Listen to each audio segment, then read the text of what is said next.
Classroom of the Elite episode 4, and just like I expected in the previous episode, this 4th episode finally introduced us to a new arc, if you can call it like that. We finally get into a more classroom setup because the end of the first season and the start of this second season have been in the boat, have been them basically kind of having some time off. They were not really in the classroom per se, and now in this 4th episode we finally go back to that setup, and the setup of this mini arc or this second arc is going to be one of athletic sports. It's kind of like a mix of athletic sports and academic level, but mostly athletic sports. And yeah, I'm going to start talking about things I remember from the episode. So first of all, we have the explanation of how the event will work, because this event, although it seems a little bit complex, it's not really. It's basically like Ayanokouji explains to Horikita. It's an event that will require the best runners, the best athletic people, the best people in their field, and there is really not any shortcut or anything you can do in order to win. Ayanokouji explained to Horikita that making or planning some sort of plan or trying to make a way to skip yourself into being first place or to winning this competition is only going to hurt them, because there is no such thing like that in this competition. Basically, the best way to confront this competition is to be the best at what you are in whatever competition in the track and field. So I mean, there isn't really any sort of shortcut that Horikita can take, and I mean that is really good that Ayanokouji has to tell her that, because maybe she was already planning, I think, to make everybody that wasn't really good participate and stuff like that. So I mean, yeah,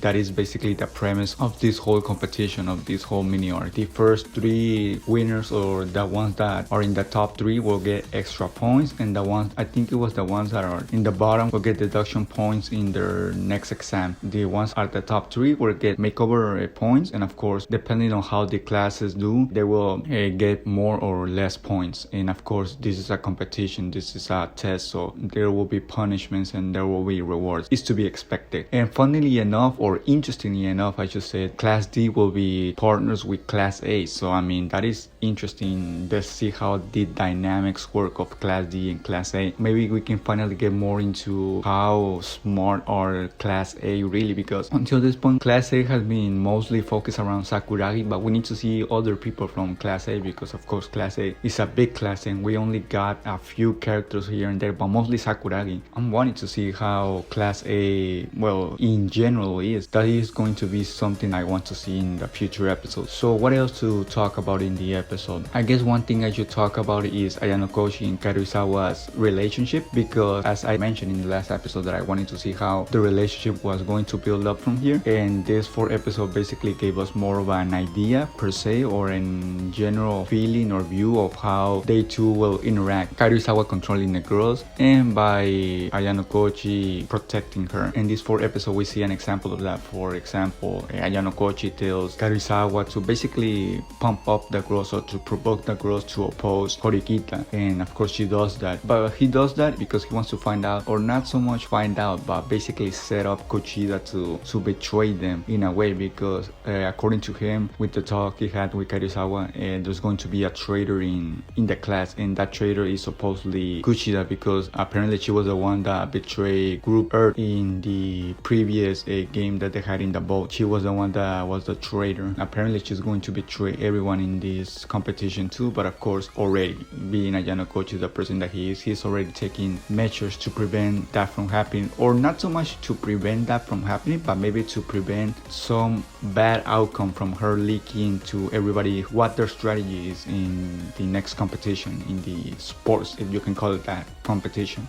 That is the general topic, the general theme of this 4th episode. It was an introductory episode to what is going to be the next arc, or I guess you can already call it the beginning of the next arc, because although it's more of a setup episode, it has actually given us a lot of things to already call it part of this next arc. And yeah, there's going to be a lot of things coming up from this mini arc, because first of all, one of the most important things that is going to come from this mini arc is them teaming up basically against Class B and C, the classes that have been the most challenging to Class A, because not really Class A has been that challenging to Class A, but it has mostly been Class C and Class B. Oh yeah, I just remember it was also mentioned mentioned in the episode how the game that was in the previous arc worked. Remember how they were set up in groups? It was group Earth, group Mars, group Jupiter, group Saturn. Well, depending on what group you were, for example, if you were in the first group, group Mercury, then the person that was the leader was the one that started in the alphabetical order. It was the one that was number one. For example, if there were two people in group Mercury that were named A, well, the first person out of those two, or the first person out of those 3, 4, however people started with letter A, well, that was the one that was the leader. And for group B, group Venus, basically the leader was the second one, was the letter I. Whoever was the first one named with letter I was the leader, and so on. For Earth, which is the third planet from the sun, whoever was the third person in that group in alphabetical order was the leader, and so on. So that is basically how Ruin found out that way that the game worked. I don't know if Ayanokouji knew or if he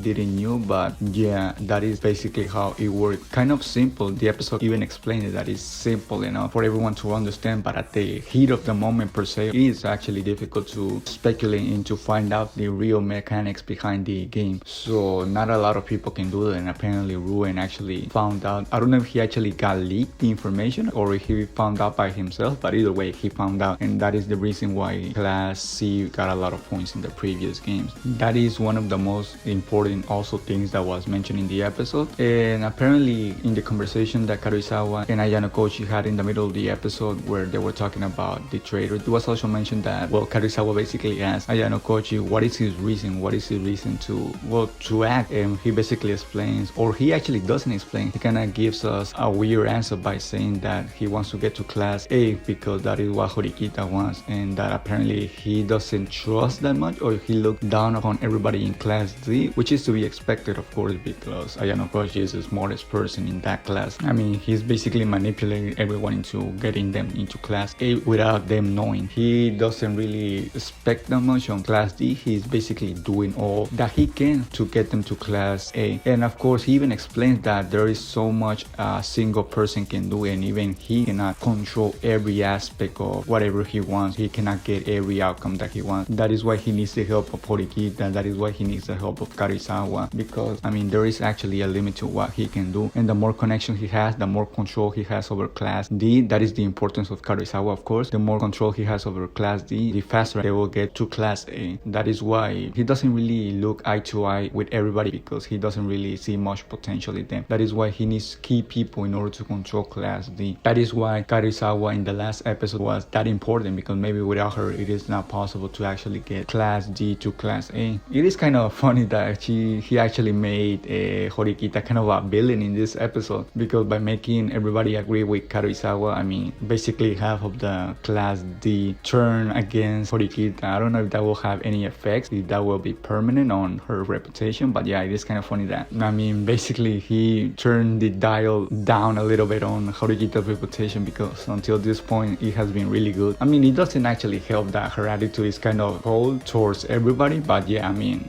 the thing that Ayanokouji did in this episode didn't actually help either, so let's see where that gets us. Apparently there's actually going to be mini groups in Class D for the people that are going to participate, Group White or whatever it was called. So yeah, and that is also interesting that there is going to be mini groups within the people that are going to participate in Class D. And I don't know how the relationship will work with Class A, how will they come together, because it wasn't actually explained in this episode. It was only mentioned that they will be participating with Class A together against Class B and C, but it wasn't actually mentioned how they will do it, because yeah, now we are seeing how Class D will come together and participate in the bite and things of that nature, but how will they coordinate with Class C, that is to be seen. Let's see next episode how they, and by they I mean Horikita and I think Ayanokouji will handle Kushida, the traitor. And initially I thought it was going to be another girl, some of the girls that follow Karuizawa, that was the one that was the traitor. And actually when Ayanokouji mentioned that it was actually Kushida, the one that was the traitor, it all made sense. So yeah, it had to be into the end of the episode when Ayanokouji told Horikita that the traitor was Kushida, that I actually, well, came to the realization that it was actually Kushida. So I mean, I actually thought all the time that it was somebody of the girls that follow Karuizawa. So yeah, I mean, there it is. I actually, not every time I get everything from the episode the first time, and like I always, I'm going to watch it a couple of more times. So yeah, I think that will be everything from me for this episode review. Of course, I will do the next episode review for the next episode. And in general, my thoughts on the episode are really good one. I enjoyed it a lot. In general, I enjoy every episode of Classroom of the Elite, first and second season. So yeah, really good one. And I guess I'll see you on the next episode review.